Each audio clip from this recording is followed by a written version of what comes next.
Hello everybody, అందరికీ నమస్కారం. ఇప్పటి నుంచి మనం చేసే ఈ హెల్త్ సిరీస్ మీకు చాలా ఇన్ఫర్మేటివ్గా ఉంటాయి అండ్ చాలా హెల్ప్ఫుల్గా కూడా ఉంటాయి.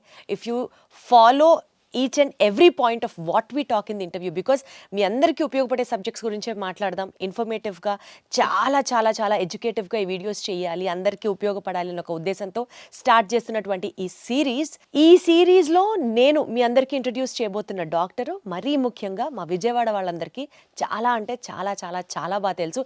ఇన్ఫ్యాక్ట్ హీఈస్ నోన్ 2 తెలుగు రాష్ట్రాలలో దేశవ్యాప్తంగా తెలిసినప్పటికీ కూడా కొంచెం మా విజయవాడ ఆయన అని చెప్పి ఆ ప్రౌడ్ మూమెంట్ మాకుంటూ ఉంటుంది కదా, మాకు అనిపిస్తుంది కదా. So we will take the pride. And bariatric సర్జన్గా, సక్సెస్ఫుల్ బేరియాట్రిక్ సర్జన్గా చాలా థౌజండ్స్ ఆఫ్ మేబీ ఇంకా అంతకంటే ఎక్కువైనా సార్, థౌజండ్స్ ఆఫ్ ఆపరేషన్స్ సక్సెస్ఫుల్గా నిర్వహించిన డాక్టర్ గారు is actually a gastroenterologist and a surgeon.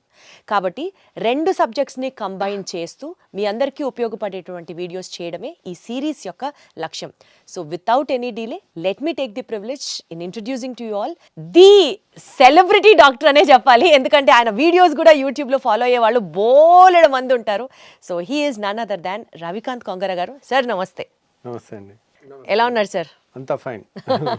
ఎప్పుడు అలానే ఉంటారు సార్? ఎలా అలా how do you maintain that? అట్లా ఏం లేదండి, దానికి మెయింటైన్ చేయడానికి డిసిప్లిన్. మనకి మార్నింగ్ 8 కల్లా నాది సర్జరీ స్టార్ట్ అయిపోతాయి, 10-11 కల్లా ఓపీ స్టార్ట్ అవుతుంది. ఇంకా డైలీ రొటీన్ అదే. ఈవినింగ్ 5:30-6 వరకు వర్క్ జరుగుతుంది. ఇంకా తర్వాత 1 గంట 2 గంటలు జిమ్ చేసి మళ్ళీ రొటీన్ అదే ఎవ్రీడే.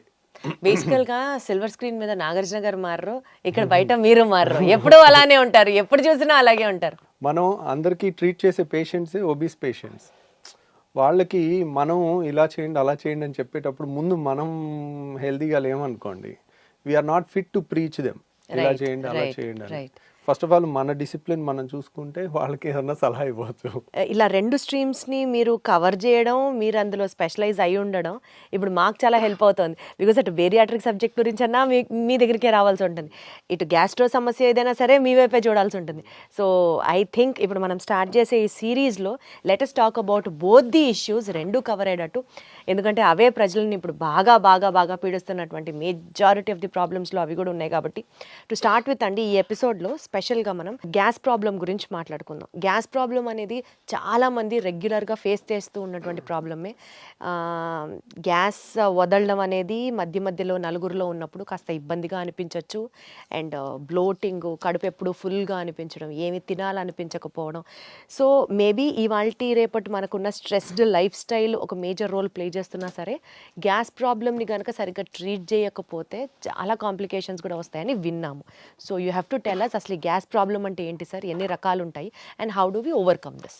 గ్యాస్ట్రోఎంట్రాలజిస్ట్కి అంతా గ్యాస్ మయం లాగే ఉంటుందండి. రోజు ఉదయం నుంచి సాయంత్రం వరకు పేషెంట్స్ అందరూ గ్యాస్ గ్యాస్ గ్యాస్ అని వస్తారు. యాక్చువల్గా గ్యాస్ అనేది ఏమి ఉండదండి. యాక్చువల్గా టెక్స్ట్ బుక్లో సార్ నాకు గ్యాస్ ట్రబుల్ ఉందని అంటారు. గ్యాస్ ట్రబుల్ అనే వర్డ్ ఎక్కడ పుస్తకాల్లో ఉండదు. There is no term, no disease like gas trouble. Gas trouble అంటే ఒక్కొక్కరికి ఒక్కొక్కటి. ఇప్పుడు కొంతమందికి తేపులు ఎక్కువ వస్తే దాన్ని గ్యాస్ ట్రబుల్ అంటారు, కొంతమంది పట్టుభ్రమంగా ఉంటే గ్యాస్ ట్రబుల్ అంటారు, కొంతమందికి గ్యాస్ కింద నుంచి ఎక్కువ వస్తే దాన్ని గ్యాస్ ట్రబుల్ అనుకుంటారు, కొంతమంది కడుపు నొప్పి వస్తే గ్యాస్ అనుకుంటారు, కొంతమంది ఛాతీలో మంటలాగా ఉంటే గ్యాస్ ట్రబుల్ అనుకుంటారు, రకరకాలుగా. సో కొంతమందికి ఊరికే విరోచనాలు, ఇర్రెగ్యులర్ గా బౌల్ మూమెంట్స్ వస్తే ఏదో గ్యాస్ ఉందని అంటుంటారు, బ్లోటింగ్ అంటారు, ఉబ్బరం అంటారు, ఇట్లా రకరకాల. ఇది పలానా ఒక జబ్బు కింద కాదండి, it's a non specific patient తయారు చేసిన జబ్బు అనమాట. దాన్ని వాళ్ళు గ్యాస్ అంటే వాళ్ళు చెప్పే కంప్లైంట్స్ అన్ని నిశితంగా పరిశీలించి, ఓహో వీళ్ళకి ఈ ప్రాబ్లం ఉంది, ఓకే వీళ్ళకి గాల్ బ్లాడర్లో రాయి ఉన్నా కానీ గ్యాస్ ట్రబుల్ లాగా వస్తుంది. అంటే వాళ్ళు ఏంటంటే నూనె వస్తువులు తినలేరు, నూనె వస్తువులు తినగానే కడుపులో ఇబ్బంది అవుతుంది. అన్నం తిన్న తర్వాత కానీ, నూనె వస్తువులు తిన్నప్పుడు కానీ, నూనె వస్తువులు లేకపోతే అట్లా. ఈ కంప్లైంట్ ఉంటే ఒక్క గాల్ బ్లాడర్ దాంట్లోనే నూనె వస్తువులు తినలేనిది వస్తుంది, ఇంకా దేంట్లో రాదనమాట. అట్లా వాళ్ళు చెప్పే కంప్లైంట్లో మన క్లూస్ దొరుకుతూ ఉంటాయి. ఇప్పుడు కడుపులో మధ్యలో నొప్పి వచ్చి వీపులోకి పాకుతుంది అనుకోండి, అది ప్యాంక్రియాస్ నొప్పి. ప్యాంక్రియాస్ నొప్పి ఒక్కటే వీపులోకి పాకుతుంది. పసర సంచిది ఎప్పుడు రైట్ సైడ్ వస్తుంది, రైట్ సైడ్ వచ్చి కుడి భుజానికి వెళ్తుంది అనమాట. సో ఇంకా ఎసిడిటీ ప్రాబ్లం, రిఫ్లెక్స్ అనుకోండి, బొడ్డు పైన వచ్చి ఎడమ పక్క ఎడమ వైపు ఛాతీలో వస్తుంది, అది హార్ట్ బర్న్ అంటారు, కడుపు మంట అంటారు, కొంతమంది కడుపు మంట అంటారు, కొంతమంది ఎక్కువ అసూయ, ఒకప్పుడు అంటారు కదండి, ఎక్కువ అసూయ జలసి ఉండి వాళ్ళు ఎక్కువ ఆలోచించి వాళ్ళ బాడీలో ఎక్కువ యాసిడ్ తయారయ్యి యాసిడ్ వల్ల అల్సర్స్ ఫామ్ అవుతాయి అన్నమాట. అల్సర్స్ ఫామ్ అయ్యి దాన్ని ఎసిడిటీ అంటారు. ఆ యాసిడ్ ఎక్కువ ఉన్న వాళ్ళకి అన్నవాహిక అనేది మనకి గొంతు నుంచి పొట్టలోకి వెళ్ళే ఇసోఫేగస్ని అన్నవాహిక అంటారు. అది ఛాతీలో ఉంటుంది అనమాట. అది కొంచెం లెఫ్ట్ సైడ్ ఉంటుంది, హార్ట్ వెనకాల నుంచి వెళ్తుంది. కాబట్టి వాళ్ళందరికీ హార్ట్ బర్న్ లాగా వచ్చి గుండె నొప్పి ఏమో చచ్చిపోతామేమో అన్న భయంతో వస్తారు వాళ్ళు, పరుగులు తీసుకుంటూ వస్తారు. సో కాకపోతే మనకు అక్కడ ఇది ఎసిడిటీయా రిఫ్లెక్స్ డిసీజా, పొట్టలో యాసిడ్ ఉంటే ఏం ప్రాబ్లం లేదు, అది ఛాతీలోకి ఎక్కువ వస్తే కనుక రిఫ్లెక్స్ అంటారు. ఆ రిఫ్లెక్స్ డిసీజా, గాల్ బ్లాడర్ ప్రాబ్లమా, ప్యాంక్రియాస్ ప్రాబ్లమా, లేదంటే చిన్న పేగు పెద్ద పేగు ప్రాబ్లమా, లేకపోతే ఇన్ఫ్లమేటరీ బౌల్ డిసీజ్ అని పేగుల్లో జబ్బులు ఉంటాయి. ఇట్లా మనం ఈ గ్రూప్ ఆఫ్ చాలా రకాల జబ్బుల నుంచి వచ్చే కంప్లైంట్ అన్ని ఏ జబ్బు అనేది తెలియదు పేషెంట్ నాకు గ్యాస్ అని వస్తారు. అది ఒక డాక్టర్ డీకోడ్ చేయాల్సిందనమాట. అది సో బేసికల్ గా ఎక్కడ పెయిన్ చెప్తున్నారు అని చెప్పి ఆ పెయిన్ నుంచి ఇది ఏ నొప్పి అన్నది మీకు అర్థమవుతుంది కదా సార్? వాళ్ళు చెప్పేదాన్ని బట్టి ఏ నొప్పి ఇది అన్నది మీకు అర్థమవుతుంది. అంటే పేషెంట్ తో మనం కీన్ గా మాట్లాడితే కొంతవరకు వాళ్ళు చెప్పేదాన్ని బట్టి మనకు అందాజుగా ఐడియా వచ్చేస్తుంది. యూజువల్ గా ఎడం పక్క ఛాతీలో నొప్పి అని ఒక 25 ఏళ్ల కుర్రోడు వచ్చాడు అనుకోండి, 20-25 years లో హార్ట్ అటాక్ రాదు. దట్ ఈస్ అదే 65 ఏళ్ల మనిషి వచ్చాడు అనుకోండి, మనం అనుమానంగా చూడాలి. సో గ్యాస్ ట్రబుల్ అయినప్పటికీ కూడా హార్ట్ ఏమో అని చూడాలి. సో ఎందుకంటే గ్యాస్ ట్రబుల్ కి మనం ఎసిడిటీ కానీ రిఫ్లెక్స్ కానీ ట్రీట్మెంట్ చేయకపోయినా ప్రాణం పోదు. కానీ అదే పేషెంట్ కి హార్ట్ అటాక్ అయ్యిండి దాన్ని హార్ట్ బర్న్ గ్యాస్ ట్రబుల్ అని అనుకుని మనం కరెక్ట్ టైంలో ట్రీట్మెంట్ ఇవ్వకపోతే వాళ్ళకి లైఫ్ కూడా రిస్క్ వచ్చే అవకాశం ఉంటుంది. సో అక్కడ సిచ్యువేషన్ బట్టి ఓవరాల్ గా ఇప్పుడు ఇంట్లో లేడీస్ అన్నం ఉడికిందా లేదా ఒక మెతుకుతో ఎట్లా చేస్తారో పేషెంట్ వచ్చి వాళ్ళు చెప్తుండే కొద్దీ మనకు అర్థమైపోతా ఉంటుంది. ఓహో వీళ్ళది ఇది, సో ఇది అయ్యి ఉండొచ్చు, కానీ కన్ఫర్మ్ చేసుకోవాలంటే ఈ టెస్ట్ చేయాలి, అవసరమైతే ఎండోస్కోపీ చేయాలి, సిటీ స్కాన్ చేయాలి, అల్ట్రాసౌండ్ స్కాన్ చేయాలి, ఎంఆర్ఐ స్కాన్ చేయాలి. ఓహో దీనికి ఈ స్కాన్ అయితే బాగా పనిచేస్తుంది. అట్లా ప్రత్యేకంగా ఇందాక మీరు ఒక మాట అన్నారు, యాసిడ్ రిఫ్లెక్స్ అని. అంటే పొట్టలో ఉండాల్సిన యాసిడ్ పైకి తంతు ఉంటే అది యాసిడ్ రిఫ్లెక్స్ అని. అది కూడా ఎక్కువగా వింటున్నాం, అది కూడా ఒకలాంటి గ్యాస్ ప్రాబ్లమే అంటారా? దాని గురించి ఏమైనా డీటెయిల్ గా మాట్లాడుకుందాం. అంటే చాలా మందికి అండి ఎసిడిటీ అంటే 2 రకాలు. ఒకటి పొట్టలో యాసిడ్ ఎక్కువ తయారవటం, టెన్షన్, ఇర్రెగ్యులర్ ఫుడ్ హ్యాబిట్స్, ఆలోచన ఎక్కువ ఉండటం, సో పని ఒత్తిడి ఎక్కువ ఉండటం వల్ల బాడీలో యాసిడ్ ఎక్కువ తయారవుతుంది. ఎప్పుడైతే యాసిడ్ ఎక్కువ తయారవుతుందో మనకి కడుపులో మంట వస్తుంది, వాళ్ళకి బొడ్డు పై భాగంలో మంటలాగా వస్తుంది. సో ఆ మంట అనేది ఎప్పుడైతే పొట్టలో పై భాగంలో మంట వస్తుందో అది ఒక రకమైన ఎసిడిటీ. దానికి సింపుల్ గా యాసిడ్ తగ్గించే యాంటాసిడ్ మందులు కానీ, కొత్తగా వచ్చిన పీపీఐస్ కానీ, అంటే ప్యాంటోప్రజోల్, రాబిప్రజోల్, ఒమిప్రజోల్, ఇసోమిప్రజోల్ అంటే రకరకాల ఏది వేసినా కానీ చాలా రిలీఫ్ వచ్చేస్తుంది. తర్వాత రెండోది ఏంటంటే మనకి డైలీ మన నోట్లో ఉమ్ము ఉంటుంది, దాని pH 7.4 ఉంటుంది. మన స్టమక్ లో హైడ్రోక్లోరిక్ యాసిడ్ ఉంటుంది, అది కాన్సన్ట్రేటెడ్ గానే ఉంటుంది. అంటే దాని pH వచ్చేసి 2 ఉంటుంది, లెస్ దాన్ 2, 1.5 to 2, అంటే వెరీ ఎసిడిక్ ఎన్వైరన్మెంట్. ఎందుకు మన ఫుడ్ అంతా డైజెస్ట్ చేయడానికి కానీ, అది ఆ యాసిడ్ ఎన్వైరన్మెంట్ వచ్చిన క్రిముల్ని, అనవసరమైన క్రిముల్ని చంపడానికి కానీ అదొక ప్రొటెక్టివ్ మెకానిజం, డైజెషన్ కానీ హెల్ప్ అవుతుంది అనమాట. సో ఈ యాసిడ్ అనేది పొట్టలో ఉండటం సహజ గుణం. కాబట్టి పొట్టలో ఎంత యాసిడ్ ఉన్నా మనకి ఇబ్బంది అయ్యదు. ఎందుకంటే పొట్ట గోడలో స్టమక్ వాల్లో యాసిడ్ ని తట్టుకునే శక్తి ఉన్న వాళ్ళని ఆల్రెడీ మన బాడీ తయారు చేసుకుంది. ఇప్పుడు చూడండి, మన అరికాళ్ళు అనేది మందంగా ఉంటాయి. అరికాళ్ళ మీద నడిచినా మనకి అవి మందంగా ఉండటం వల్ల అది అడాప్ట్ అయి ఉంటుంది అనమాట, మనకి ఇబ్బంది ఉండదు. అంతే బరువు మన చేతి మీద, కాలు మీద, వేరే చర్మం మీద పెడితే ఆ చర్మం ఊడిపోద్ది. ఎందుకు? ఇట్ ఈస్ నాట్, దానికి తయారవ్వలేదు, నడవటానికి అరికాలు తయారైంది. అలాగే యాసిడ్ ని తట్టుకోవటానికి మన స్టమక్ వాల్ తయారైంది అనమాట. జీర్ణాశయం యొక్క ఎక్కడైతే యాసిడ్ ఉంటుందో ఆ లోపల పొర యాసిడ్ ని తట్టుకునే విధంగా తయారైంది. కానీ మన అన్నవాహిక ఇసోఫేగస్, ఇక్కడ నుంచి ఇక్కడ వరకు ఉన్న ఇసోఫేగస్ మాత్రం అది యాసిడ్ కి తట్టుకునేటట్టు తయారవ్వలేదు. కాబట్టి పొట్టలో యాసిడ్ ఉంటే కొంచెం కడుపు మంట వస్తుంది, చాలా ఈజీగా ట్రీట్ చేయొచ్చు మనం. వాళ్ళకి గ్యాస్ టాబ్లెట్ ఇస్తారు, కొన్ని యాంటాసిడ్ ఇస్తారు, తగ్గిపోతుంది, they will be very happy. కానీ ఈ పొట్టలో ఉండాల్సిన యాసిడ్ ఇక్కడ వాల్వ్ ఉంటుంది, ఛాతీకి పొట్టకి ఛాతీకి మధ్యలో ఒక వాల్వ్ ఉంటుంది, దాన్ని హయాటస్ అంటారు. ఆ హయాటస్ లో వెడల్పుగా ఉండి వాల్వ్ లూజ్గా ఉంటే దాన్ని హయాటస్ హెర్నియా అంటారు. చాలా మందికి ఎండోస్కోపీ రిపోర్ట్ చూస్తే లాక్స్ ఎలియస్ అంటారు. లాక్స్ ఎలియస్ అంటే లోవర్ ఇసోఫేజియల్ స్పింక్టర్, ఇసోఫేగస్ అంటే అన్నవాహికలో ఇక్కడ ఒక కంట్రోల్ ఉంటుంది, అప్పర్ ఇసోఫేజియల్ స్పింక్టర్ అని. ఇక్కడేమో lower oesophageal sphincter. Lower oesophageal అయిపోయిన తర్వాత స్టమక్ స్టార్ట్ అయిపోతుంది, అంటే జీర్ణాశయం స్టార్ట్ అయిపోతుంది. సో ఇక్కడ వాల్వ్ లూజ్గా ఉంటే కనుక దాన్ని లాక్స్ ఎల్ఈఎస్ అంటారు, లోవర్ ఇసోఫేజియల్ స్ఫింక్టర్. లేదంటే అక్కడ లూజ్గా ఉండటం వల్ల హైటస్ హెర్నీ అంటారు. గ్రేడ్ 1, గ్రేడ్ 2, గ్రేడ్ 3, గ్రేడ్ 4 అంటుంది. గ్రేడ్ 4 అంటే ఇంత వెడల్పుగా ఉంటుంది అక్కడ. అంటే ఏంటి, ఇప్పుడు ఇక్కడ ఎప్పుడైతే వాల్వ్ చాలా గ్రేడ్ 4 లూజ్ గా ఉంటుందో పొట్టలో ఉన్న యాసిడ్ అంతా ఊరికే పైకి వస్తూ ఉంటుంది. పొట్ట అనేది జీర్ణాశయం అనేది మనం ఫుల్ గా తిన్న తర్వాత అది గ్రైండర్ ఆన్ అయినట్టు ఆన్ అవుతుంది. ఆన్ అయినప్పుడు గ్రైండర్ కి పైన మూత పెట్టలేదు అనుకోండి, ఎట్లయితే పైకి చిమ్ముతుందో అట్లా ఈ పొట్టలో ఉండాల్సిన యాసిడ్ అంతా అది ఫుడ్ తిన్నాక ఇలా ఇసోఫేగస్ లో, ఇసోఫేగస్ గోడ ఏమైంది, మన అన్నవాహిక గోడ అనేది యాసిడ్ ని తట్టుకోవటానికి తయారవ్వాల. కాబట్టి అది విపరీతమైన మంట వస్తుంది, దాన్ని హార్ట్ బర్న్ అంటారు. వీళ్ళు ఏం తినపోతే హ్యాపీగా ఉంటారు.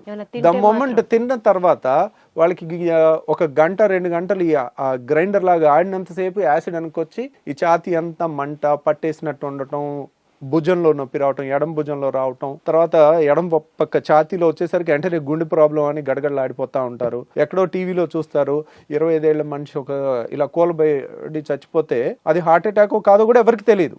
ఎవరికి తెలుసు, sudden death, it is a sudden death. Heart attack అని ప్రూవ్ ఉండదు, కానీ అందరూ దానికి లేబుల్ వేసేస్తారు. ఇప్పుడు మీడియా ఎవరన్నా సడన్ గా కోల్బడి చచ్చిపోయారు అనుకోండి, హార్ట్ అటాక్ అని తోసేస్తారు. Who can prove it?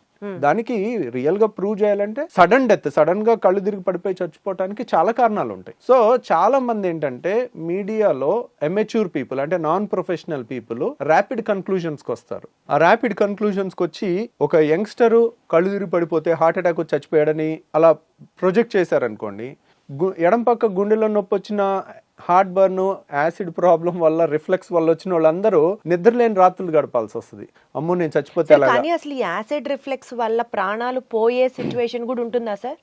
ఉండదు, కానీ ఆ భయంతో ప్రాణం పోయినట్టు బతుకుతారు వాళ్ళు. అయ్యో, మరి ఏంటి సార్ దీనికి ప్రాబ్లం? ఆ లూజ్ అయిన వాల్వ్ ని టైట్ చేయొచ్చా? ట్రీట్మెంట్ ఏంటి? ఇంకా వాళ్ళు ఏం తినకుండా ఉంటారు అంటే గ్యాస్ ట్రబుల్ లో చాలా మంది ఇలాంటి పేషెంట్స్ ఏంటంటే వీళ్ళకి మందులు ఇచ్చి ఫస్ట్ తగ్గించవచ్చండి. అంటే కంప్లీట్ గా తగ్గించకపోయినా కంప్లీట్ గా ఒక వాల్వ్ అనేది స్ట్రక్చరల్ డిఫెక్ట్ ఉంటే it has to be rectified. Okay, acid ఎక్కువ ఉందనుకోండి, యాసిడ్ని తగ్గించవచ్చు. ఇక్కడ యాసిడ్ ఎక్కువ ఉండటం ప్రాబ్లం కాదు, నార్మల్ ఉండాల్సిన యాసిడే ఉంది, కానీ పొట్టలో ఉండాల్సిన ఛాతీలోకి వస్తుంది. రైట్. సో అక్కడ లూజ్గా ఉన్న వాల్వ్ని సో ఏదో విధంగా టైట్ చేసుకోవాలి. ఆ టైట్ చేసుకునే ముందు మనకి కొన్ని జాగ్రత్తలతో తగ్గించవచ్చు. ఆ జాగ్రత్తలు ఏంటంటే రిఫ్లెక్స్ కేర్ అంటారు దాన్ని. దాంట్లో ఏంటంటే ఒకేసారి కడుపు నిండా తినటం అనేది పెట్టుకోకూడదు. కడుపు నిండా తింటే ఏంటంటే ఈ ఛాతీలోకి ఎక్కువ వెనక్కి రావటం అనేది ఎక్కువ ఉంటుంది. ఇప్పుడు 4 ఇడ్లీలు 5 ఇడ్లీలు పడుతున్నాయి అనుకోండి, వాళ్ళు 2 మించి తినకూడదు. ఒకసారి కరెక్ట్గా గంటన్నర ఆగి మళ్ళీ 2 తీసుకోవాలి, మళ్ళీ గంటన్నర 2 గంటలు ఆగి మళ్ళీ 2 తీసుకోవాలి. ఇంకా దానికి నామోషి పడకూడదు, బాక్స్లో పెట్టేసుకోవాలి. ఎక్కడైనా ఒక 5 నిమిషాలు బ్రేక్ తీసుకోవాలి, పనిలో అయినా టక్ తినేసి అట్లా తెలివిగా చేసుకుంటే కనుక ఒకేసారి ఎక్కువ ఫుడ్ లేకపోతే ఎక్కువ వెనక్కి రాదు, ఎక్కువ యాసిడ్ తయారవుదు, ఎక్కువ వెనక్కి కూడా అంత అన్ఈజీనెస్ ఉండదు, అప్పుడు పాపం ఉండదు. అది ఒకటి. తర్వాత చాలా మంది చేసేది ఏంటంటే చక్కగా 4 ఇడ్లీలో 5 ఇడ్లీలో లేదంటే 3-4 దోశలో తినేసి గ్లాసు నీళ్లు 2 గ్లాసు నీళ్లు తాగుతారు. తాగితే ఇంకా ఎక్కువ వెనక్కి వచ్చేస్తుంది. సో వీళ్ళు ఎప్పుడు కూడా నీళ్లు తిన్న తర్వాత తాగకూడదు. మనకి నీళ్లు తాగాలి, ఒక 4 గ్లాసులైనా ముందు తాగేసేయండి. నీళ్ళు ఎప్పటికప్పుడు దిగిపోతాయి, నీళ్ళ వల్ల యాసిడ్ ఎక్కువ తయారవదు, వెనక్కి వచ్చినా అంత ఇబ్బంది ఉండదు, అంత ఎక్కువ కూడా రాదు, ఎప్పటికప్పుడు తొందరగా వెళ్ళిపోద్ది నీళ్ళు అనేది. సో నీళ్ళంతా తాగేసిన తర్వాత ఒక 10 నిమిషాల తర్వాత అప్పుడు ఫుడ్ తిన్నారనుకోండి, ఫుడ్ తిన్నాక నీళ్ళు తాగలేదనుకోండి, వెనక్కి వచ్చేది తక్కువ ఉంటుంది అన్నమాట. స్టమక్ మొత్తం నిండిపోదు, అంటే ఫుడ్తో సగం నిండిపోయి సగంతో నీళ్ళతో ఉంటే ఆ గ్రైండర్ ఆన్ అవగానే సప్పని పైకి కొట్టేస్తుంది. సో ఇలా రిఫ్లెక్స్ కేర్ అని ప్లస్ యాసిడ్ తగ్గించే టాబ్లెట్స్ కొన్ని వేసుకుంటే కూడా చాలా రిలీఫ్ వస్తుంది వాళ్ళకి. సో ఇలా మందులతో 90% క్యూర్ చేయొచ్చు. వండర్ఫుల్. కానీ ఒక 10% మాత్రం ఇంకా తిరుగుతూనే ఉంటారు. అలా 10% వాళ్ళకి మనం లేటెస్ట్గా ఒక టెస్ట్ వచ్చిందండి, దాన్ని 24 hour pH స్టడీ అంటారు. అంటే 24 గంటలు మనం హాస్పిటల్లో ఉంచి ఒక మెషిన్కి బెల్ట్ దగ్గర పెట్టేస్తాం. బెల్ట్ దగ్గర పెట్టేసి సన్న దారం లాంటిది ముక్కులోంచి స్టమక్ వరకు పంపిస్తే దాని మీద pH సెన్సార్స్ ఉంటాయి. అంటే ఇక్కడ ఎంత pH ఉంది, పొట్టలో ఎంత pH ఉంది అనేది 24 hours మనం టెస్ట్ చేయాలి.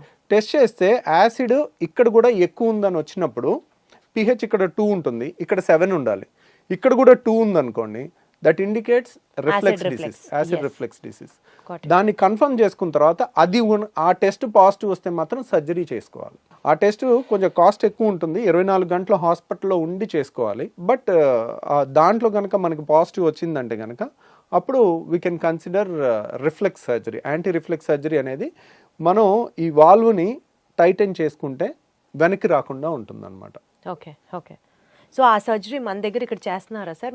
మనం కూడా పర్ఫామ్ చేస్తాం. ఈ యాంటీ రిఫ్లెక్స్ సర్జరీని నిస్సెన్స్ ఫండాప్లికేషన్ అంటారు. దాని పేరు నిస్సెన్స్ అనే సైంటిస్ట్ పేరు పెట్టారనమాట. ఆ ఫండాప్లికేషన్ అంటారు. దానికి ఆల్మోస్ట్ కోత ఉండదు, కుట్టు ఉండదు, చిన్న హోల్ ద్వారా చేస్తాము. ఒక 20 minutes to 30 minutesలో అయిపోతుంది.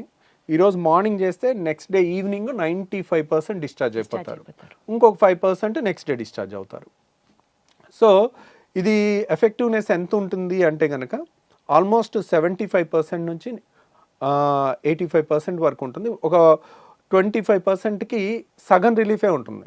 ఎందుకు దాంట్లో 100%కి 100% గ్యారంటీ చెప్పలేకపోతున్నాం. ఇప్పుడు రాళ్ల సమస్య ఉంది, గాల్ బ్లాడర్ తీసేసాం, 100% క్యూర్, మళ్ళీ జన్మలో వాళ్ళు మన దగ్గరికి రావాల్సిన పని ఉండదు. అది 100% అనే 99% 100% గ్యారంటీగా చెప్పేయచ్చు. అదే రిఫ్లెక్స్ దాంట్లో 70 to 85% అనేది చాలా హై రిజల్ట్ అనమాట. సో ఎందుకనంటే ఇప్పుడు ఏదన్నా తీసేయటం తేలిక. గాల్ బ్లాడర్ తీసేసాం అయిపోయింది, గర్భసంచి తీసేసాం అయిపోయింది, చెయ్యి నరికేసాం నిమిషం పని. సో తీసేయటం తేలిక. మొండి చేయిని ఇలా తయారు చేయలేం. మనిషి ఇంకో 1000 జన్మలు ఎత్తినా కానీ, సైన్స్ ఎంత డెవలప్ అయినా కానీ మొండి చేయిని ఈ మూమెంట్ రాదు. రాయటం కానీ ఈ అద్భుతమైన క్రియేషన్ అనేది జరగదు. ఈ వాల్వ్ కూడా ఒక అద్భుతమైన క్రియేషన్. అది మనకి న్యాచురల్గానే పర్ఫెక్ట్గా ఉండాలి. దాన్ని మనం క్రియేట్ చేస్తున్నప్పుడు మనం ఒక గాడ్ క్రియేట్ చేసిన క్రియేషన్ అంత పర్ఫెక్షన్గా ఎప్పటికీ చేయలేం. 80% క్రియేషన్ అనేది ఇంకా వరల్డ్స్ బెస్ట్ రిజల్ట్ అనమాట. ఆ మాత్రం రిజల్ట్ ఇవ్వటమే చాలా కష్టం. అందుకనే అంత రిజల్ట్ కూడా ఇవ్వలేక ఎవ్వరు ఈ సర్జరీస్ అసలు చెప్పరు. మీరు 10 మంది నా దగ్గరికి సర్జరీ కోసం వస్తారు, వాళ్ళు ఆల్రెడీ 10 మంది గ్యాస్ట్రోఎంట్రాలజిస్ట్ని చూసుంటారు. ఇంకెక్కడ దొరక్క బాధపడి పడి పడి తిరిగి చివరికి ఇక్కడన్నా ఏదన్నా దొరుకుద్దేమో అని వచ్చే వాళ్ళు ఉంటారు. అట్లా వచ్చి తగ్గిన వాళ్ళు చాలామంది ఉన్నారనమాట. మనం ఆల్మోస్ట్ ఇండియాలోనే హైయెస్ట్ సర్జరీస్ చేస్తాం. ఇదేంటంటే టెక్నికల్లీ ఛాలెంజింగ్ అనమాట. మనం కొంచెం ఈ టైట్ ఎక్కువ చేసామనుకోండి వాళ్ళకి ముద్ద దిగదు, పట్టేసుకున్నట్టు ఉంటుంది. మళ్ళీ తక్కువ చేసామనుకోండి వెనక్కి వస్తుంది. అది చాలా కరెక్ట్గా ముందు నుయ్యి వెనక్కి గొయ్యిలాగా ఉంటుంది అనమాట ఈ సర్జరీలో. సో అందువల్ల ఈ నిస్సెన్స్ ఫండాప్లికేషన్ అనేది అంత తొందరగా నేను కూడా చెప్పను. ప్లస్ చాలామందికి ఒక టెస్ట్ చేసుకోమని చెప్తాను, మీకు రిఫ్లెక్స్ ఉందా లేదా అని మీరు తెలుసుకోవటానికి. ఇప్పుడు సపోజ్ సార్ ఊరికే వెనక్కి వస్తుంది సార్, తిన్న తర్వాత ఇబ్బంది అవుతుంది సార్, ఛాతీ మండుతుంది, గొంతులోకి వస్తుంది, తేపులు వస్తుంది, మెతుకులు వస్తున్నాయి. ఊరికే కొంతమందికి ఏంటంటే రాత్రి 10ంటికి తిని పడుకుంటారు, పడుకున్న తర్వాత వెంటనే నిద్రపోతారు, పేగులు కదులుతూ ఉంటాయి, కదులుతున్నప్పుడు ఈ వాల్వ్ లూజ్గా ఉంటుంది. అది ఒక్కసారి ఇలా గ్రైండర్ లాగా మధ్యలో ఒక్కసారి ఆన్ అయినప్పుడు టక్కున బుడుకుమని గొంతులోకి వచ్చేస్తాయి, వాటర్ వచ్చేస్తాయి. వాళ్ళు నిద్రపోయి ఉంటారు. మనిషి సోయిలో ఉంటే వెంటనే ఆ వాటర్ని మళ్ళీ మింగేయటమో ఊసేయటమో చేస్తారు. ఇంతే వస్తుంది, కొద్దిగా ఒక గుక్కంతా వస్తుంది. వాళ్ళు నిద్రపోయి ఉండేసరికి అది పొలమారుద్ది, దగ్గిలేస్తారు నిద్రలో పొలమారి. సో ఇది ఒక లక్షణం అనమాట రిఫ్లెక్స్కి. ఇంకొకటి ఏంటంటే కడుపు నిండా తినేసి ఏ మనిషి అయినా సపోజ్ ఒక 20 ఏళ్ళ కుర్రోడో 30 ఏళ్ళ పర్సన్ మన దగ్గరికి ఈ కంప్లైంట్స్తో వచ్చినప్పుడు కడుపు నిండా 4-5 ఇడ్లీలు అందరూ మీ ఫ్రెండ్స్ అంతా ఎలా తింటారో అలా నువ్వు తిని ముందు కొంగు, ఓకే, ముందు కొంగి కాళ్ళతో చేతులతో కాళ్ళు పట్టుకోవటానికి ట్రై చేయి. అప్పుడు ఏమవుతుంది, నువ్వు ఎప్పుడైతే ముందు కొంగుతావో ఈ ప్రెషర్ పెరుగుతుంది. మనం ఇలా ముందు కొంగగానే పొట్టని స్క్వీజ్ చేస్తాం, పొట్టలో ప్రెషర్ పెరుగుతుంది. ఈ వాల్వ్ లూజ్ ఉందనుకోండి వాళ్ళు ఆపలేరు, టక్కున గొంతులోకి వచ్చేస్తుంది. సో ఈ టెస్ట్ అనేది ఎక్కడ పుస్తకాల్లో లేదండి, ఇది ప్రాక్టికల్ అండ్ కామన్ సెన్స్. ఈ టెస్ట్ అనేది మోస్ట్ వాల్యుబుల్ థింగ్. ఎందుకంటే 10 మంది చేస్తుంది మీ ఫ్రెండ్స్, మీరు చేయలేకపోయారంటే దాని అర్థం ఏంటి? ఇక్కడ రిఫ్లెక్స్ ఉంది, వాల్వ్ తేడా ఉంది, దాన్ని సరి చేసుకోవాలి. సో బేసికల్గా లైఫ్ స్టైల్తో మీరు చెప్పినటువంటి తక్కువ మోతాదులో తినడం, గ్యాప్లు ఇచ్చుకుంటూ తినడం, ఇలా చేసుకుంటూ టాబ్లెట్స్ కొన్ని మీరు సజెస్ట్ చేసిన వాడడం ఒక పద్ధతి. అండ్ ఇంకా కాంట్ బట్ అనుకున్నప్పుడు there is also surgery option which is only 80 to 85% accurate. దీన్ని మనం ఇంకా కంప్లీట్గా ప్రివెంట్ చేయడం అన్నది ఇంకా మన చేతిలో లేదు కదా సార్, బికాజ్ అది స్ట్రక్చరల్గా వచ్చినటువంటి చేంజ్ కాబట్టి. సో దాన్ని మనం ప్రివెంట్ చేయలేము. The best thing they can do is మీలాంటి ఒక బెస్ట్ గ్యాస్ట్రోఎంట్రాలజిస్ట్ని సజెస్ట్ చేయడమే, కలవడమే, మీతో మాట్లాడడం. ఈ మధ్య కాలంలో మనం ఏం తింటున్నాం చాట్‌జిపిటిని అడిగితే క్యాలరీ కౌంట్ చెప్పేస్తుంది. మనకి సిమ్టమ్స్ ఉన్నాయి, చాట్‌జిపిటిని అడిగితే అదే చెప్పేస్తుంది పరిస్థితి ఏంటో. ఆఖరికి ఎక్స్రేలు, స్కాన్ రిపోర్టు, ల్యాబ్ రిపోర్ట్లను కూడా చాట్‌జిపిటిలోకి ఎక్కిచ్చేసి వాట్ ఈస్ ద ప్రెడిక్షన్ అని అంటే అదే మనకు చెప్పేస్తుంది. ఇంకా డాక్టర్ దాకా కూడా వెళ్ళాల్సిన అవసరం లేదు. అట్లీస్ట్ ఒక ఇన్ఫర్మేషన్ తెలుసుకొని ఆగితే పర్వాలేదు, కానీ డాక్టర్ కాదమ్మా కంగారక్కర్లేదు అన్నా కూడా వినకుండా మనం ఓవర్గా ప్యానిక్ అయిపోయాం అనుకోండి, అప్పుడు అసలైన సమస్య. సో బెటర్ అసలు ఈ చాట్‌జిపిటి వైద్యం ఆర్ ఆ మాటకు వస్తే గూగుల్ వైద్యము, యూట్యూబ్ వైద్యం అన్నిటినీ పుట్ ఇంటూ వన్ సినారియో. ఈ విషయం గురించి ఎంత డేంజరస్గా మారుతుంది ట్రెండ్ అన్నది definitely we need to talk about this to increase the awareness among everybody. Sir నేనే మా ఇంట్లో ఒక లైవ్ ఎగ్జాంపుల్లో బ్లడ్ టెస్ట్ చేయించుకొని HbA1c రిపోర్ట్ మా వాళ్ళకి ఎవరికి ఎక్కువ వచ్చేస్తే చాట్‌జిపిటిలోకి వెళ్ళేసి ఇంకిది టూ మచ్ ఉంది HbA1c, ఇంకా మీరు జాగ్రత్త పడాలి లేకపోతే చాలా కాంప్లికేషన్స్ వస్తాయంటే ఇంకా అసలు టెన్షన్ అయిపోయి ప్యానిక్ అయిపోయి డాక్టర్ దగ్గరికి వెళ్ళిపోయి డోస్ పెంచండి అని, డాక్టర్ ఏమో అక్కర్లేదని, ఎంత తలకాయ నొప్పి, ఎంత డ్రామా నడిచిందంటే. ఇలాంటి పేషెంట్స్ని మీరు చూస్తుంటారా సార్? యాక్చువల్గా ఈరోజు ఒక పేషెంట్ చూశానండి. సో ఆ పేషెంట్కి ఉన్న కంప్లైంట్ ఏంటంటే షీఈస్ ఇన్ 30 years ఉంటాయి, 30, 28 అలా ఉంటాయి. తనకి లెఫ్ట్ సైడ్ చెస్ట్లో అదో తెలియని ఇబ్బంది, షీ కుడ్ నాట్ ఎక్స్ప్లెయిన్. అది నొప్ప, మంట ఏంటి అనేది తను చెప్పలేకపోతుంది. సో ఎడం పక్క ఏదో ఉంది, ఛాతీలో ఉంది ఏదో అని తను చాట్‌జిపిటిలో లెఫ్ట్ సైడెడ్ చెస్ట్ పెయిన్ అని అని కొడితే ఫస్ట్ వచ్చేది హార్ట్ అటాక్ అని వచ్చింది దాంట్లో. సో హార్ట్ అటాక్ అని రాగానే తనకి ఇంకా దాంట్లోంచి బయటపడలేకపోతుంది.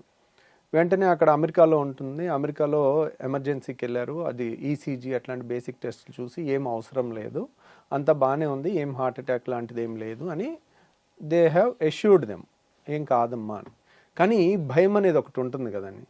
సో ఇది నాకే వస్తే, సో కొంతమంది యంగ్స్టర్స్ ఇలా పడిపోతున్నారు, అలా ఆ భయంతో నాకు యాంజియోగ్రామ్ చేయండి అని అక్కడ అడిగితే ఆ ఇన్సూరెన్స్ రూల్స్ ప్రకారం కానీ దేనివల్ల కానీ వాళ్ళు ఒప్పుకోకపోతే తను ఆల్మోస్ట్ ఇది జరిగి వన్ మంత్ అయింది అమెరికాలో.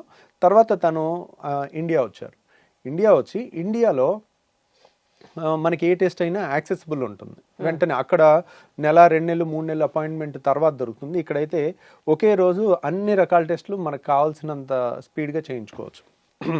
ఇండియా వచ్చేసి ఒక హాస్పిటల్కి వెళ్ళి నాకు ఇట్లా ఉందండి, నాకు ఒక యాంజియోగ్రామ్ కావాలి అని అన్నాను.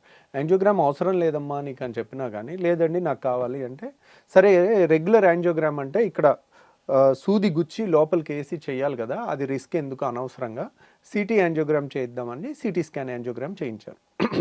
CT scan angiogram, calcium score అన్నీ చేసుకుంటే అన్నీ 0 ఉన్నాయి, అసలు అంటే ఏమీ లేదని. దీన్ని బట్టి మనం అర్థం చేసుకోవాల్సి, చాలామంది ఏమనుకుంటున్నారు, ఒక టెస్టే కదా చేసేసుకున్నాం మనకేముంది హ్యాపీగా ఉన్నాం కదా అని అనుకుంటున్నారు. అంటే ప్రతి దాన్ని అవసరం లేని టెస్ట్ చేయటం వల్ల ఒక రక్తం ఒక చుక్క లేకపోతే ఇంతో 5 ml ఇస్తే దానివల్ల పెద్ద నష్టమేం లేదు. కానీ ఒక అల్ట్రాసౌండ్ స్కాన్ చేస్తే ఏం అవ్వదు. అల్ట్రాసౌండ్ అంటే మన సౌండ్ వేవ్స్, మన నోట్లోంచి వచ్చిన వైబ్రేషన్స్ లాంటి అల్ట్రాసౌండ్ స్కాన్ ఎన్ని 1000 సార్లు చేయించుకున్నా రిస్క్ ఉండదు. ఎంఆర్ఐ స్కాన్లో కూడా రిస్క్ ఉండదు. కానీ సిటీ స్కాన్ అలా కాదు. తను ఏం చేయించుకుంది, సిటీ యాంజియోగ్రామ్ చేయించుకుంది. ఒక్క CT scan is equals to 1000 x-rays. 1000 ఎక్స్రేస్లో తగిలినంత రేడియేషన్ తగులుతుందన్నమాట. ఇప్పుడు చైల్డ్ బేరింగ్ ఏజ్ ఉన్న ఉమెన్ అంటే 30 yearsలో అలా ఉన్నప్పుడు వాళ్ళకి ఆ రేడియేషన్ అంతా తగిలితే వాళ్ళ ఓవరీస్కి కూడా తగులుతాయి, వాళ్ళ థైరాయిడ్స్కి తగులుతాయి. These are very radiation sensitive organs మన బాడీలో. సో వాళ్ళ ఓవరీలో ఉండే ఎగ్స్కి కూడా తగులుతాయి. దానివల్ల కూడా ఆ డిఎన్ఏలో మార్పులు వచ్చి వాళ్ళకి రేపొద్దున పుట్టే పిల్లల్లో కూడా జన్యుపరమైన లోపాలు రావచ్చు. అందుకని అంత తొందరగా రేడియేషన్ ఉన్న టెస్ట్లని అంత తొందరగా రికమెండ్ చేయరు. కానీ ప్రాబ్లం ఏంటంటే ఇక్కడ వాళ్ళు అది చేయించుకుని నార్మల్ అని వాళ్ళకి తెలిసిందే వైద్యం అని అనుకునే స్టేజ్కి వాళ్ళ భయం తీసుకెళ్తుందంటే మనం రీసెర్చ్ చేయాలి. ఏది యూట్యూబ్లో రీసెర్చ్ చేయండి, గూగుల్లో చేయండి. Who is the genuine doctor, ఎవరైతే మినిమం టెస్టులతో మంచి వాళ్ళ ఐక్యూ వాడి బెస్ట్గా వాళ్ళు సజెషన్ ఇవ్వగలుగుతారనేది చేసి వాళ్ళ దగ్గరికి వెళ్ళి ఒపీనియన్ తీసుకోవటం అనేది బెస్ట్ ఆప్షన్. అంతేగాని ఇప్పుడు మనమే గూగుల్ చేసేస్తే మనం ఒక డాక్టర్కి వచ్చేస్తుంది అని అనుకోవటం మూర్ఖత్వం. సరే, గాల్ బ్లాడర్లో స్టోన్స్ అని మనం వింటూ ఉంటాం, అది అసలు ఫస్ట్ ఎలా ఐడెంటిఫై చేస్తామండి? కడుపు దగ్గర నొప్పిగా అలా స్టార్ట్ అవుతుందా, లేకపోతే బ్లోటింగా, గ్యాసా, ఎలా స్టార్ట్ అవుతుంది? How do we identify? So gall bladder అనేది ఇప్పుడు నేను ఒకటి ఇది చూపించి చెప్తానండి. ఇది గాల్ బ్లాడర్ అనమాట. సో ఇది ప్యాంక్రియాస్, ఎల్లో కలర్ అంతా ప్యాంక్రియాస్. ఓకే. సో ఇదేమో చిన్న పేగు, డూయోడినం అంటారు. సో ఈ గాల్ బ్లాడర్ మనకి కుడి పక్క ఉంటుంది. ఇక్కడ ఈ రిబ్ కేజ్ ఉంటుంది కదండి, ఈ రిబ్ కేజ్ ఇక్కడ ఎముక అయిపోతుంది, ఛాతీ ఎముక ఇక్కడతో ఎండ్ అవుతుంది, ఇక్కడ నుంచి పొట్ట స్టార్ట్ అవుతుంది అనమాట. ఈ రిబ్ కేజ్ కరెక్ట్గా ఈ పాయింట్లో ఉంటుంది, మధ్య పాయింట్లో, అంటే మిడ్ లైన్కి ఇక్కడికి మధ్య పాయింట్లో ఇక్కడ ఉంటుంది అనమాట. కాబట్టి కుడిపక్క నొప్పి వస్తే కనుక, బొడ్డు పైన కుడిపక్క నొప్పి వస్తే వాళ్ళకి స్కానింగ్ చేసినప్పుడు రాయి ఉంటే కనుక ఆపరేషన్ చేసుకోవాలి. సో అదే స్కానింగ్ చేస్తారు, రాయి ఉంటుంది, ఎడం పక్క నొప్పి ఉంటుంది, ఆపరేషన్ అవసరం లేదు. బొడ్డు కింద నొప్పి ఉంటుంది, ఆపరేషన్ అవసరం లేదు. రాయి ఉంది కానీ రాయి వల్ల బొడ్డు పైన కుడిపక్క మాత్రమే నొప్పి వస్తుంది దీనివల్ల. లేదంటే ఇంకా పైన కూడా రావచ్చు, రైట్ షోల్డర్ నొప్పి కూడా రావచ్చు. రైట్ షోల్డర్ నొప్పి వచ్చినా ఆపరేషన్ చేయాలి. సో నేను చెప్పే అన్నీ టెక్స్ట్ బుక్లో సువర్ణాక్షరాలతో లిఖించబడినవి. నేను చెప్పేవన్నీ ఏదో నా నోటుకు వచ్చిన సొల్లు కబుర్లు కాదండి. ఎందుకంటే మీరు జాగ్రత్తగా వినండి. చాలామంది ఏంటంటే వాళ్ళకి నచ్చినవి తీసుకుంటారు, నచ్చని విన్నట్టు వదిలేస్తారు. నేనేం చెప్తున్నాను, బొడ్డు కింద నొప్పి ఉండి రాయి ఉంటే చెయ్యొద్దు, ఎడం పక్క నొప్పి ఉంటే చెయ్యొద్దు, బొడ్డు పైన కుడిపక్క ఉంటే మాత్రమే ఆపరేషన్ చేయాలి, ఒక్కసారి వచ్చినా చెయ్యాలి. సో చాలామంది ఏమంటారు, సార్ నాకు నొప్పి వచ్చింది, స్కానింగ్ చేయించుకున్నాను, రాయి కనపడింది, నొప్పి తగ్గిపోయింది, నాకు ఇప్పుడు చేయాలా, నాకు ఇప్పుడు నొప్పి లేదు, నో పెయిన్ నో సర్జరీ అని నేను చెప్పాను ఇదివరకు మన వీడియోస్లో. గాల్ బ్లాడర్లో స్టోన్ ఉండి నో పెయిన్ నో సర్జరీ అని చెప్పాను. కానీ ఒక్కసారి కూడా వచ్చి ఉండకూడదు నొప్పి. ఒక్కసారి నొప్పి వచ్చినా సర్జరీ చేయాలి. ఏంటండి, ఒకసారి నొప్పి వచ్చి తగ్గిపోయింది కదా, ఇప్పుడు నొప్పి లేదు కదా, 6 నెలలు అయిపోయింది నొప్పి లేదు కదా, అనవసరంగా సారు రవికాంత్ సార్ కూడా కమర్షియల్ అయిపోయాడు. ఈయన దగ్గరికి ఈయనేమో నో పెయిన్ నో సర్జరీ అని యూట్యూబ్లో చెప్పారు. నేను వచ్చింది నొప్పి వచ్చింది తగ్గిపోయింది, ఇప్పుడు నొప్పి లేదు సార్, 6 నెలల నుంచి నొప్పి లేదు, అయినా వెళ్ళి కలిస్తే ఆపరేషన్ చేయాలని చెప్పారు, మీరు కూడా ఇలా అయిపోయారు ఏంటి అనే కోణంలో కూడా కొంతమంది చూస్తుంటారు. కాకపోతే నేను చెప్పేది నిశ్చితంగా వినండి. ఎందుకంటే మీరు మీ ఇంటి చుట్టుపక్కల వాళ్ళని ఎవరో ఒకళ్ళని రాళ్ళు ఉన్నాయి అనగానే నాకు రాళ్ళు ఉన్నాయని చెప్తే, అరో నాకు ఉంది, మా అత్తకు ఉంది, మా అత్త కోడలకు ఉంది, ఎప్పటి నుంచో ఉంది, 10 ఏళ్ళ నుంచి ఉంది, రాయి ఉంది, ఇప్పటిదాకా అలాగే ఉంది, నొప్పి లేదు, 10 ఏళ్ళ నుంచి 20 ఏళ్ళ నుంచి అలాగే తిరుగుతున్నాను, ఇవి వినుంటారు. ఇది కాయిన్కి ఒక సైడ్ మాత్రమే, ఒకవైపే చూడు రెండో వైపు చూడాలని అనుకోవద్దు అని అంటారు చూడండి. ఇది కూడా అంతే. మీరు ఈ రాయి ఇరుక్కుని పచ్చకామెర్లు వచ్చి ప్రాణం మీదకి వచ్చిన వాళ్ళని మీరు చూడరు. ఈ రాయి ఇరుక్కుని మొన్న ఒక 35 ఏళ్ళ అమ్మాయి లేడీ చనిపోయారు, మీరు చూడరు. ఇది వాళ్ళు 5 నిమిషాల్లో అయిపోతుంది. నేను గాల్ బ్లాడర్ ఆపరేషన్ వీడియో కూడా అన్ఎడిటెడ్ వీడియో నేను పెట్టాను, 5 నిమిషాల్లో సర్జరీ అయిపోయింది. సో ఎందుకని, మొగ్గలో తుంచడం ఈజీ, దాన్ని బాగా నొప్పి వచ్చి యాంటీబయాటిక్స్తో తగ్గించి, మళ్ళీ చీంబట్టినా మళ్ళీ యాంటీబయాటిక్స్తో తగ్గించి, అలా 1 సంవత్సరం వరకు లాగి తర్వాత ఆపరేషన్ చేస్తే 5 నిమిషాల ఆపరేషన్, గంట ఆపరేషన్ పట్టుద్ది. గంట మత్తిచ్చి ఆపరేషన్ చేసే దానికి వచ్చే రిస్క్ 5 నిమిషాలు అయిపోయే ఆపరేషన్కి ఉండే రిస్క్ ఒకటే ఉండదు. రీసెంట్గా ఒక పేషెంట్ వచ్చారు. ఆ పేషెంట్ పాపం ఎంత బాధాకరం అనిపించిందంటే నాకు. సో ఎంతో నమ్మకంతో మన దగ్గరికి వచ్చారు. మన దగ్గరికి వచ్చేసరికి తనకి ఎప్పటి నుంచో నొప్పి ఉందా లేదా మనకు తెలియదు. మన దగ్గరికి వచ్చేసరికి పసరు సంచిలో రాయి ఉంది, అది ఈ పసర సంచిలో ఉంటే ఏ రోజు పచ్చకామెలు రాదు, ఓన్లీ నొప్పి వస్తుంది. అది దాటిపోయి పసర నాళం ఉంది. పసర నాళం ఏంటంటే మనకి చాలామంది ఏమనుకుంటారు, పసర తయారయ్యేది గాల్ బ్లాడర్లో అనుకుంటారు. అది తప్పండి. పసర తయారయ్యేది దీంట్లో, లివర్లో. ఈ లివరు కరెక్ట్గా నా సైజుకి 75 కేజీలు 80 కేజీలకి ఇంత ఉంటుంది అనమాట. సో కేజీన్నర ఉంటుంది మన లివరు ఇలా లోపల ఉంటుంది, కరెక్ట్గా ఈ రిబ్ కేజ్ లోపల ఉంటుంది. ఈ లివరు లీటర్న్నర పసర తయారు చేస్తుంది. అది గాల్ బ్లాడర్లో వచ్చి ఒక గంట సేపు పావు గంట స్టోరేజ్ అయ్యి ఉండి పేగుల్లోకి వెళ్ళిపోతుంది. ఎందుకు? లివర్ తయారు చేసే పసర అనేది ఫ్యాట్ డైజెషన్కి చాలా ఇంపార్టెంట్, కొవ్వుల డైజెషన్కి.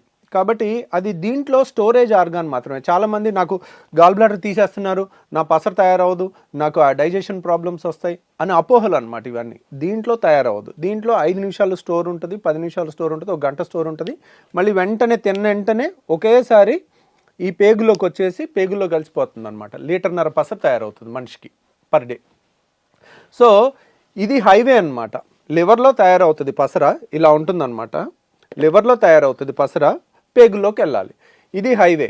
దీంట్లో వచ్చిన రాయి దీంట్లో ఇరుక్కుంటే ప్రాబ్లం లేదు. ఒక్కోసారి దాటి పసరనాళంలో ఇరుక్కుంటే వాళ్ళకి పచ్చకామెలు వస్తుంది. ఆవిడకి 15 నుంచి 18 పచ్చకామెలతో మన దగ్గరకు వచ్చారు. తర్వాత రోజు చూసేసరికి 25 అయిపోయింది. అంత సివియర్ జాండీస్ అంత ర్యాపిడ్గా ఉండేది కొలాంజైటిస్ అనే కండిషన్లో వస్తుంది. ఎప్పుడైతే రాయి ఇరుక్కుపోతుందో, చలి జ్వరం అంటే ఒక సిస్టము డ్రైనేజ్ అంతా ఫ్లో అవుతుంటే మనకే ప్రాబ్లం ఉండదు. ఎక్కడైనా ఆగిపోతే అక్కడంతా మురిగిపోయి కుళ్ళిపోయి దాంట్లో బ్యాక్టీరియా పెరిగి అవంతా బ్లడ్లోకి విషాన్ని చిమ్ముతూ ఉంటాయి. అప్పుడు లైఫ్ రిస్క్ ఉంటుందన్నమాట. దాన్ని కొలాంజైటిస్ అంటారు. సో ఈ పేషెంట్కి ఇంకా ఎమర్జెన్సీలో ఈఆర్సిపి అనే ఆపరేషన్ చేయాల్సి వచ్చింది. ఈఆర్సిపి చేసి డైరెక్ట్ గాల్ బ్లాడర్లో స్టోన్ తీసినా సరిపోదు. ఈ పసరనాళం అనేది చాలా చిన్నది, అది పేగులోంచి వెళ్ళి తీయాలి, నోటి ద్వారా వెళ్ళి పేగులోంచి తీయాలి. పసర సంచి ఏంటంటే బొడ్డు దగ్గర నుంచి చిన్న హోల్ వేసి ఇక్కడ నుంచి తీసేస్తాం. కానీ పసరనాళం ప్యాంక్రియాస్ మధ్యలో ఉంటుంది, దాన్ని ఆపరేషన్ ద్వారా తీయలేం, నోటి ద్వారా మాత్రమే తీయాలి. పసరనాళంలో ఉండే రాయి, ఆ రాయి తీసి అంతంత పెద్ద పెద్ద రాళ్ళు చాలా ఉండేసరికి అవి రావటం చాలా కష్టమయ్యి అదే పేషెంట్కి ప్యాంక్రటైటిస్ కూడా వచ్చి పేషెంట్ చనిపోవటం జరిగింది. అయ్యో. సో నేను ఈ 10 ఏళ్లలో గాల్ బ్లాడర్తో స్టోన్తో చనిపోవటం ఫస్ట్ టైం చూసి షాక్ అయిపోయాను. నేను ఎప్పుడో చూస్తున్నాను, కానీ నేను చూసిన వాళ్ళందరూ 50 ఏళ్ళు 60 ఏళ్ళు దాటిన తర్వాత చనిపోయారు. కాబట్టి 60-70 ఏళ్ళు దాటిన తర్వాత చనిపోతే అంత బాధ అనిపించదు. ఈవిడిది మాత్రం ఆ భర్త ఏడుపులు, 2 పిల్లలు అనాథలు అయిపోయిన పిల్లల ఏడుపులు చూసిన తర్వాత 2 రోజులు నిద్రపట్టలే నాకు.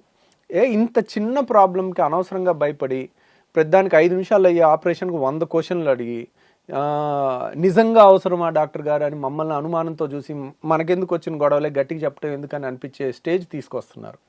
అట్లా తీసుకురాకండి. నేను చెప్పిన రూల్ నెంబర్ 1 గోల్డెన్ రూల్ గుర్తుపెట్టుకోండి. గాల్ బ్లాడర్లో స్టోన్ ఉంది, కుడి పక్క నొప్పి వచ్చింది, బొడ్డు పైన కుడి పక్క, మిగిలిన ఎక్కడ నొప్పి వచ్చినా చేయించుకోవద్దు, ఇక్కడ వస్తే చేయించుకోండి. అయినా కానీ కన్సెషన్ అడగండి. నాకు వచ్చి తగ్గిపోయింది, ఒక్కసారి వచ్చింది, 2 సార్లే వచ్చింది, పచ్చకామెలు లేదు, అలాంటి పెట్టుకోకండి. ఈ రూల్ అనేది మీరు పాటిస్తే మీకు సేఫ్టీ. మాకేముంది, మేం కాదు పడేది, మేము బాధపడగలం, ఒకరోజు జాలి పడగలం, ఒకరోజు, అంతేగాని మీ ఫ్యామిలీకి ఎక్కువ నష్టం జరుగుతుంది. సో ఇలా ఇంత సింపుల్ ప్రాబ్లమ్ని పెద్ద చేసుకోకండి. ఆ రూల్ అనేది గుర్తుపెట్టుకోండి. ఇంకొకటి, పెయిన్ ఉండదు కానీ ఫ్యాటీ డిస్పెప్సియా అంటారు. ఆయిల్ ఫుడ్ తిన్న వెంటనే మీకు గాల్ బ్లాడర్లో రాయి ఉంటే ఒకే ఒక పరీక్ష, ఈ పరీక్ష కూడా ఎక్కడ పుస్తకాల్లో ఉండదండి, ఇది కూడా ప్రాక్టికల్ కానీ చాలా యూస్ఫుల్. వాళ్ళు పప్పన్నం తిన్నారనుకోండి, వాళ్ళకి నొప్పి రాదు. అదే పప్పన్నంలో 3 చెంచాలు నెయ్యి వేసుకుని తింటే, ఎప్పుడైతే నెయ్యి ఫుడ్ నూనె ఫుడ్ తిన్నాం అనుకోండి, తినగానే వాళ్ళకి పసర సంచి నొక్కుంటుంది, పసర సంచిలో కాన్సన్ట్రేట్ అయ్యి నొక్కుంటుంది, ఒకేసారి పసర రిలీజ్ అవ్వాలి. ఎందుకు? ఆయిల్ ఫుడ్కి డైజెషన్ పసర కావాలి. సో నొక్కునేసరికి ఆ రాయి దగ్గర ఇరుక్కుని నొప్పి వస్తుంది అనమాట. అది బయటకు వచ్చే టైంలో ఇక్కడ చూడండి, ఇది ఒకేసారి నొక్కుంటే ఈ రాయి అంతా ఇక్కడికి వచ్చి ఇరుక్కుంటుంది, అందువల్ల నొప్పి వస్తుంది. సో నొప్పి కానీ ఇబ్బంది కానీ వస్తుంది తిన్న తర్వాత. కొంతమంది నాన్ వెజ్ తింటే నొప్పి వస్తుంది అనుకుంటారు. నాన్ వెజ్లో మసాలాలు కూడా ఉంటాయి, మసాలా వల్ల కాదు, నాన్ వెజ్లో చాలా ఆయిల్ ఉంటుంది, ఆ ఆయిల్ వల్ల నొప్పి వస్తుంది. సో కాకపోతే ఫ్యాటీ డిస్పెప్సియా, వాళ్ళు నాన్ వెజ్ చికెన్ కాకపోయినా కానీ పప్పన్నంలో అయినా 4 చెంచాలు నెయ్యి వేసుకుంటే వస్తుంది. సో ఇదొక టెస్ట్ అండి. దీంట్లో ప్లస్ వచ్చినా కానీ మీరు వచ్చి మీ అంతటి మీరు వాలంటీర్ చేసి డాక్టర్ గారు నాకు ఈ సమస్య ఉంది, మీరు చెప్పింది క్లియర్గా సరిపోతుంది, హ్యాపీగా చేసేసుకోండి, మా దగ్గర కాకపోయినా మీ దగ్గరలో ఎక్కడ ఏ డాక్టర్నా చేయించుకోండి, ఏం పర్వాలేదు. సో పావు గంటలో యాక్చువల్గా అయితే 5 నిమిషాలేనండి ఈ ఆపరేషన్ కరెక్ట్గా నేను చేసేది. మత్తు ఇవ్వటం పావు గంట, మత్తులోంచి బయటికి రావటం పావు గంట. ఎర్లీ స్టేజ్లో వస్తే అంత ఈజీగా అవుతుంది. అసలు ఈ గాల్ బ్లాడర్లో స్టోన్స్ అనేవి ఎందుకు వస్తాయి డాక్టర్ గారు?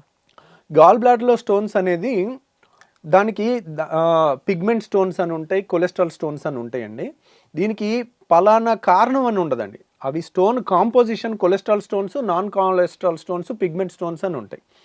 సో ఎందువల్ల అనేది ఒక్కోసారి ఖచ్చితంగా చెప్పలేము.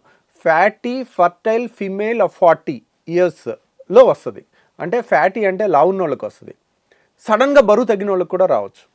అంటే మీరు సడన్గా ఉపవాసాలు చేసి ఒక 15 కేజీలు దగ్గర అనుకోండి, ఈ పసర కాన్సన్ట్రేషన్ ఎక్కువ ఉంటుంది, అలాంటి వాళ్ళకి రావచ్చు. ఫ్యాటీ ఫర్టైల్ అంటే ఫర్టైల్ ఏజ్లో ఉన్నవాళ్ళు, అంటే 15 to 40 ఇయర్స్. ఫిమేల్స్లో ఎక్కువ ఉంటాయి మేల్స్ కన్నా స్టోన్స్. ఆ 40 ఇయర్స్ లోపల కానీ 40 ఇయర్స్ అరౌండ్ ఉన్న వాళ్ళకి ఎక్కువ వస్తుంది అనమాట.